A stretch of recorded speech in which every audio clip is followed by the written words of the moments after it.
पृथ्वीलोक पर भागवत कथा सबसे पहले कहाँ और किसने सुनाई थी? दोस्तों, सबसे पहले भागवत कहाँ हुई थी? तो आइए जानते हैं इस वीडियो में। नमस्कार दोस्तों, स्वागत है आपका हमारे YouTube चैनल कर्मा में। दोस्तों, राजा परीक्षित एक दिन वन में शिकार खेलने गए थे। हरिणों के पीछे भागते भागते वे थक गए और उन्हें बहुत भूख और प्यास लगने लगी। वहाँ उन्हें कोई जलाशय न मिला तो वे पास के ही ऋषि के आश्रम में चले गए। वहाँ पर उन्होंने देखा कि एक ऋषि ध्यान मग्न होकर बैठे हुए थे। उनका शरीर बिखरी जटाओं से और कृष्ण मृगचम से ढका हुआ था। राजा परीक्षित ने उनसे जल मांगा क्योंकि वे प्यास से व्याकुल हो रहे थे। जब किसी ने भी वहाँ उनको बैठने का आसन ना दिया तथा किसी ने उनका आदर नहीं किया तो वे क्रोधित हो उठे। वे भूख प्यास से छटपटा रहे थे।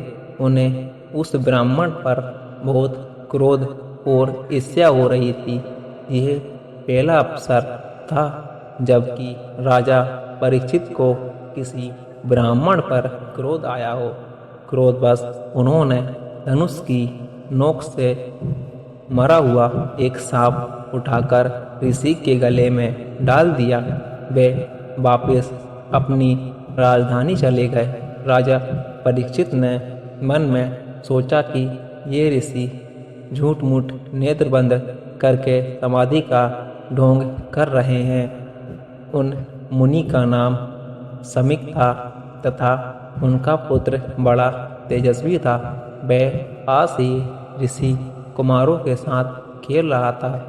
जब उस बालक को पता चला कि राजा ने मेरे पिता के साथ दुर्व्यवहार किया है तो वह कहने लगा कि भगवान श्री कृष्ण के परम धाम जाने पर इन मर्यादा तोड़ने वाली क्षत्रियों को मैं आज दंड देता हूँ। वह साथ खेल रहे बालकों से कहता है कि आज मेरा तपबल देखो। इस प्रकार क्रोधित होकर ऋषि पुत्र ने कौशिकी नदी के जल से आचमन करके कहा, कुलांगर परीक्षित ने मेरे पिता का अपमान करके मर्यादा का उल्लंघन कर दिया है। इसलिए मेरी प्रेरणा से आज से 7वें दिन उसे तक्षक सांप डस लेगा। इसके बाद जब वह बालक आश्रम पर आया तो अपने पिता के गले में मरा सांप देखकर वह जोर जोर से रोने लगा।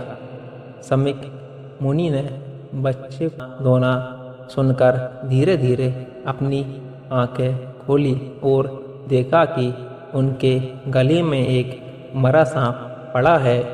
जब ऋषि ने उसे रोने का कारण पूछा तो पुत्र ने सारी बात बता दी।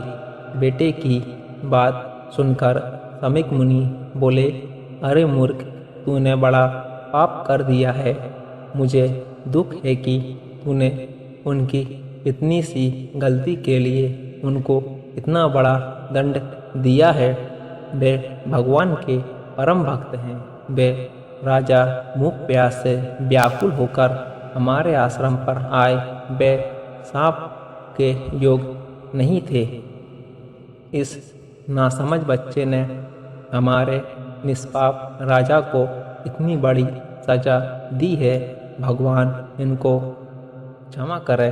भगवान के भक्तों में बदला लेने की शक्ति होती है, परंतु वे दूसरों के द्वारा किए हुए अपमान, गाली गलौज, धोखेबाजी और मारपीट का कोई उत्तर नहीं देते।